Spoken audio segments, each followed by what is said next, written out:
Alrighty, I think we have just about 30 minutes for Q&A.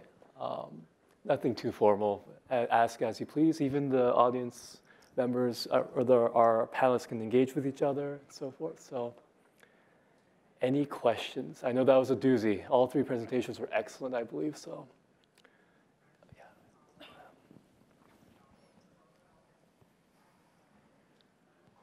Those were three awesome talks. Thank you all. I had a question for Carla especially. So you mentioned, I think you wanted to focus on like a contract law as one basis for thinking about governance in cryptocurrencies, but then also had external governance. And that doesn't seem to stem from contract law. Like the role of regulators doesn't seem rooted in contract law the way the internal governance was. So could you say more about how, I don't know, where that comes from or how I could think about it? Yes, it's mostly a recognition that even contracts, like day-to-day contracts that for consumers with retailers don't exist in a vacuum, and there's laws that apply, right? And those laws shape both the content and even the construction, right? The actual order and sometimes the font that certain pieces of the contract are in. And it's the same thing in corporate governance, and it could be and likely will be the same thing in blockchain governance. Even if you use contract, you have to be cognizant of the other laws that apply. That's all that's about. Yeah.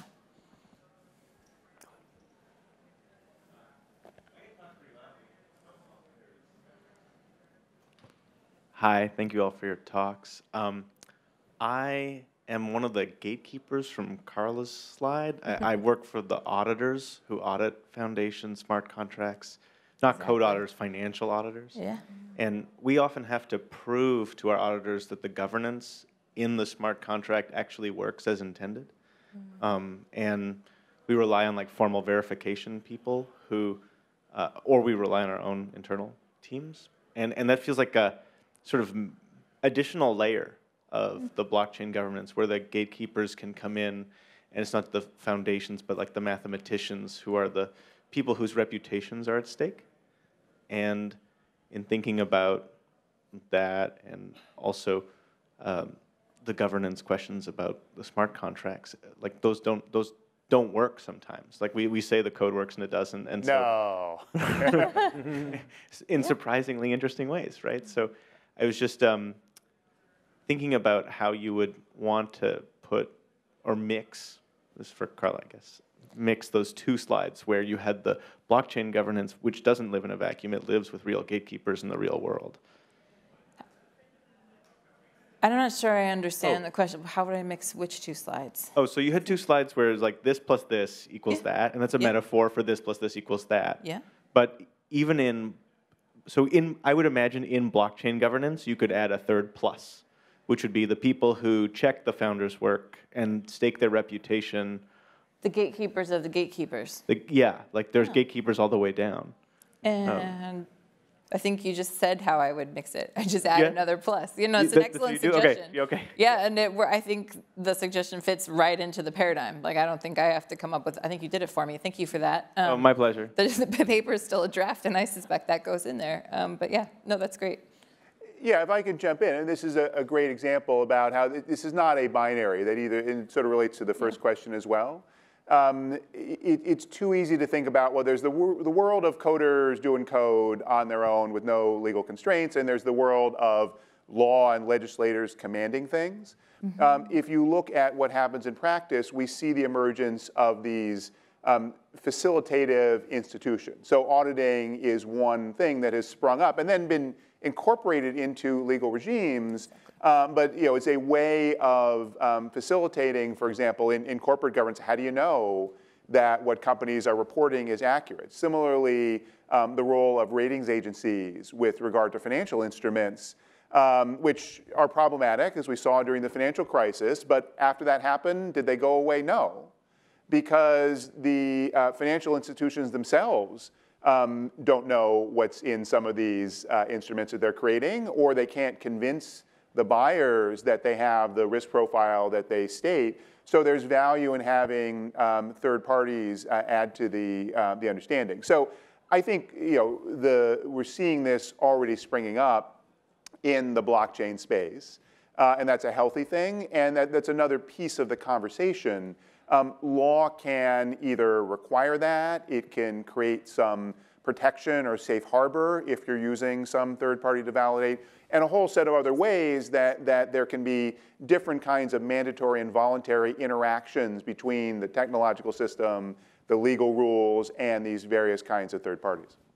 Yeah, there's a paper out by Kevin's colleague, David Hoffman, in the California Law Review, where they actually reviewed the top 50, I think measured by size, ICOs, and they compared the promises made in the white paper versus promises actually delivered. And you're laughing because all of us were in shock as he shared with us that 80% of promises made were broken. It's very good, one might say, yes. So I think they're laughing because they just take for granted that the smart contracts were not actually representative of the commitments. And that's what in fact it showed. Also, one suggestion I would have for all of our speakers, this is a cool idea, I think. The DAOs, that ecosystem, it's very much in progress. You could say that, let's say the Bitcoin, Ethereum, like their ecosystems are more or less, they're functioning, right? But I think there are a lot of Telegram rooms wherein you could probably get a lot of empirical data. You could bounce off your ideas and hear feedback. And for example, Genesis DAO is kind of a favorite of the Stanford Codex blockchain group. And they have a very, very active Telegram group where it's literally governance kind of in the making. So it'd be great if you could walk in and just give, spread some of your ideas or hear feedback. Hi, I'm the lawyer. I'm here to help. Yeah. No, but really, though, I am trying to help. But yeah. Right.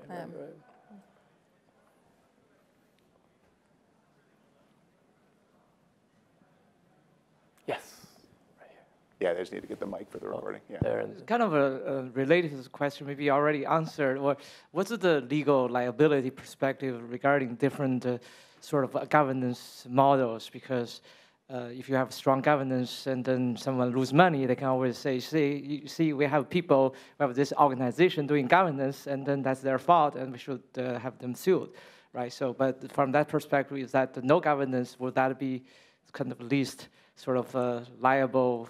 I don't know. I mean, this question is different ways of governance may have different implications from legal liability perspective or from getting sued. I mean, sure.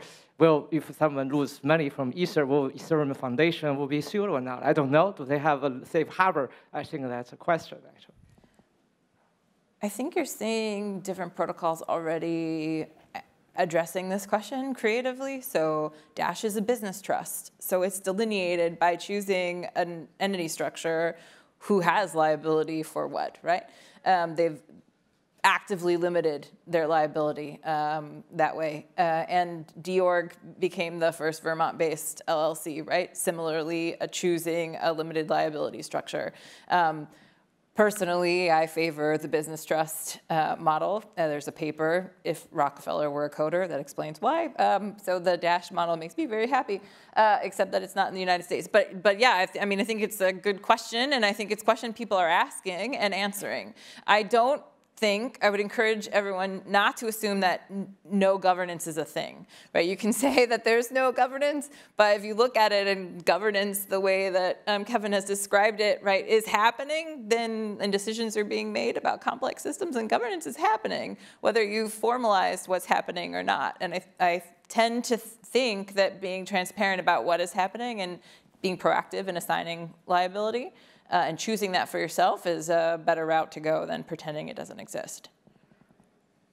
I think there was a compelling case to be made that with the original DAO hack, anyone could have sued anyone. I think Drew Hinks is a proponent of this, and that's what happens when there's no real formal structure set. They were fortunate that it was just a developer community where everyone kind of, besides the Ethereum Classic, obviously, forking side, they kind of understood each other, but that's not something to rely on. So I think there are new kind of frameworks that are emerging. You might have heard of the LAO. This is a consensus open law initiative where they're trying to model DAOs off of existing LLC frameworks. And of course, there's already debate about the benefits and downsides of that, or lack of benefits. But yeah, no, it's promising. There's a lot of discussion. It's just good to see a lot of this kind of academic stability and foundations to build off of as well, because it's easy to get lost in the noise, right? Whereas this is more kind of sequential, which is good to see. Yeah. And with Drew's point, like anybody could have sued anyone, he's saying because it's a general partnership, right?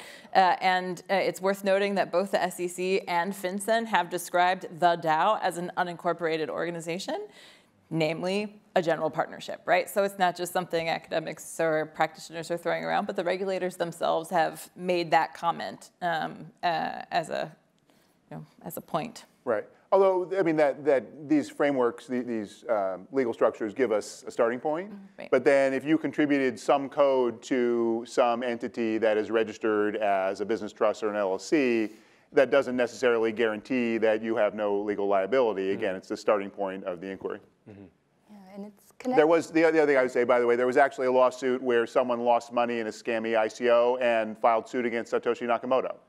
And it was dismissed, fortunately, but yes. Sorry.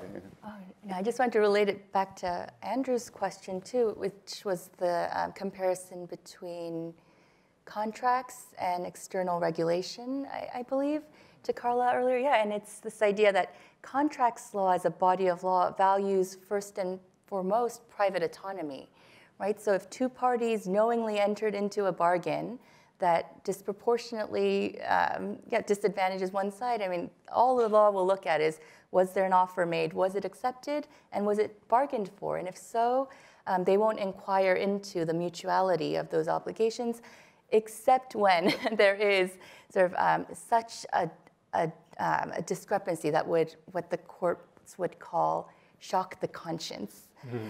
And I think that's where, this line, I guess, I don't know if Wasim is here, the line between objectivity and subjectivity really comes to bear, and as each of our measures of what is shocking is different. But yeah, I think the question of liability too, right, whether it sits within the frame of contracts versus external regulation will very much dictate the outcome. Mm-hmm. Yeah. Hi, my name is Navroop, and I'm an economist here at the Media Lab with the Connection Science Group.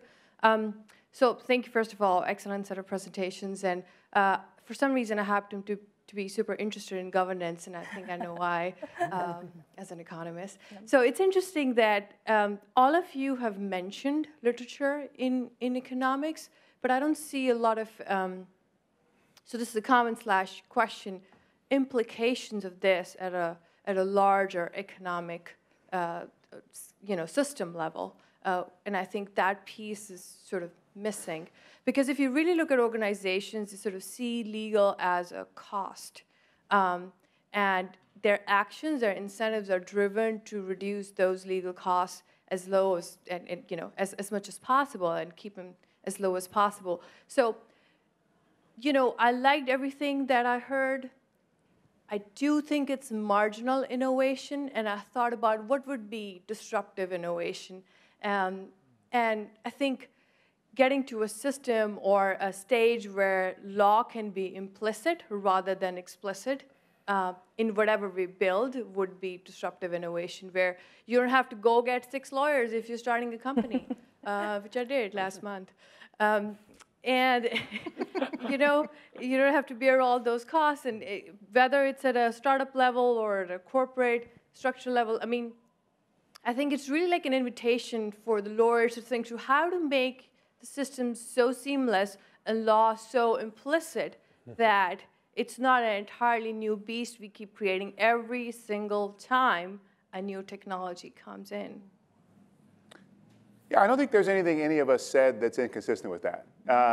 And frankly, yeah, the mechanical work that lawyers often do is the piece that can easily be automated, and that's projects like Open Law and Materium and Accord Project are working on actually instantiating those in modular smart contract code so that if you want to spin up a DAO that's legally viable, you can just do it without having to consult lawyers. Now, that's certainly a piece of, I think, what all of us are talking about. The question is, can that solve for everything? And I don't want to speak for the other panelists. I think all of us may be just constitutionally being lawyers, focusing on risks and problems when things go wrong. We're generally of the belief that you cannot possibly build a perfect system that way, especially because circumstances are going to change in some unanticipated way. I mean, contracts in the economic sense are not complete in the real world for the most part. So that's really the harder problem. And it doesn't mean that's when you raise your hand, you need a lawyer. But it means that's when you need to have something other than we pre-program the smart contract and we just picked a set of rules and we just let it go. We have to do something other than that at that point. I think go ahead. I think a contingent camp to what you were proposing would be what we've encountered as the rule of code or code as law, those kinds of, I guess, I don't know if camps are the right words to say, but I think I would recommend maybe checking out a lead article from, I believe, our second issue, the Stanford Journal of Blockchain Law and Policy, the persistence of quote-unquote dumb contracts. And it's fairly comprehensive, and it states kind of why that frictionless setting, that ideal will take a lot as long as humans remain human, which I think for the foreseeable future, hopefully that's the case. So I definitely recommend that. It's easy to look up, just Stanford Blockchain or Stanford Blockchain Journal, a search will get that article for you. So, and I could summarize it, but I won't bother right now because time is short. I do think there are areas of the law where you can do that, though. They're just small subsets, and there's a project I'll talk to you about after that I'm working on in that regard. There's a lot implicit even in contracts that are not readily viable or visible, rather. Yeah. When I hear comments like this, I want to invite you to my classroom because I think lawyers do, and law students need to hear sort of their perceived role and how we can work better to serve our clients and new ideas, right? And so I think this is why it's now so popular for people to do so much themselves, DIY, right? There's so many platforms online where you can write your own will and set up your own business.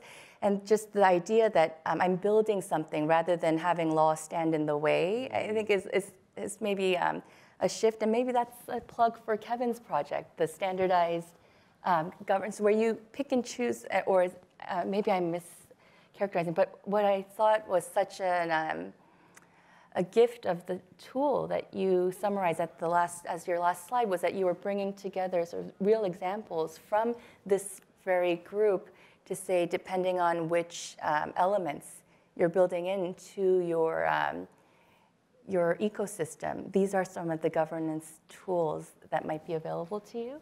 Yeah, but again, I think this is an important conversation worth having, and just the way you described lawyers, and that in itself was useful for me to hear. I like that. Yeah. Can do. Why not? Yeah. Anything else? Would you recommend that cryptocurrency communities write constitutions? Do you think that would provide any benefit? And besides that, do you have any other suggestions, along the lines of what you would recommend they try in governance experiments? Well, some of them are. AO's project has a constitution. There are lots of problems with their implementation, but they're doing that. Yeah, I think whether there's a question of whether it's a constitution, which is a kind of formal document that kicks in at this third level that I was talking about.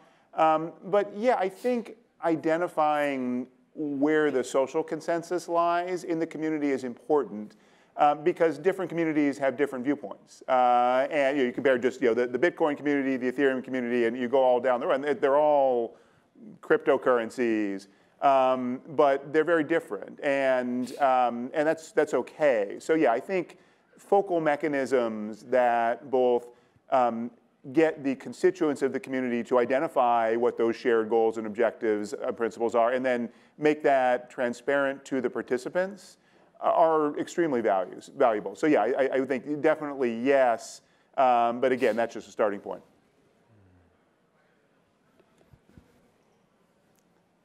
Go ahead. Oh, he's coming around with the mic. Let's wait a bit. Yep. I can't see that far back.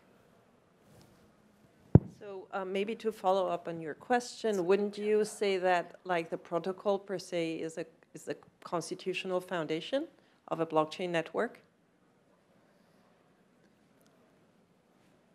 I would say no. I mean, it's Okay. constitutive of the blockchain, but be a so that yes, the protocol can reflect a constitutional design. The question though is how expansive is the protocol? So if the protocol essentially is just a set of rules around consensus, then that leaves a huge amount of white space. And again, that's not necessarily a wrong answer. So what was Satoshi's view about what the appropriate Bitcoin block size should be? The protocol doesn't say. And there are people in the Bitcoin community who think, well, that's a good thing that they have fought about that, and you get the forks and so forth. And basically, Bitcoin still is where it started. But there's a lot of overhead in that process, and if the goal, for example, was to create a more efficient and quickly scalable payment system, then maybe that wouldn't be the right answer. So yes, if there is a shared set of constitutional norms, the protocol instantiates it, yes. But just having a protocol is not the same as having a constitution. This is fascinating because you could almost have an originalist versus living constitution kind of approach to this, because I'm sure that there are two sides, and a lot could be done for either camp. You could make an argument that Bitcoin Maximus, for example, I think a lot of this post-Bitcoin coin activity is a lot of nonsense, deviation perhaps, but it's not that simple, I think. And we're basically out of time. Anything else? Anything else? All right. All right. Thank you so much, guys. That was an awesome talk. Thanks to the audience as well.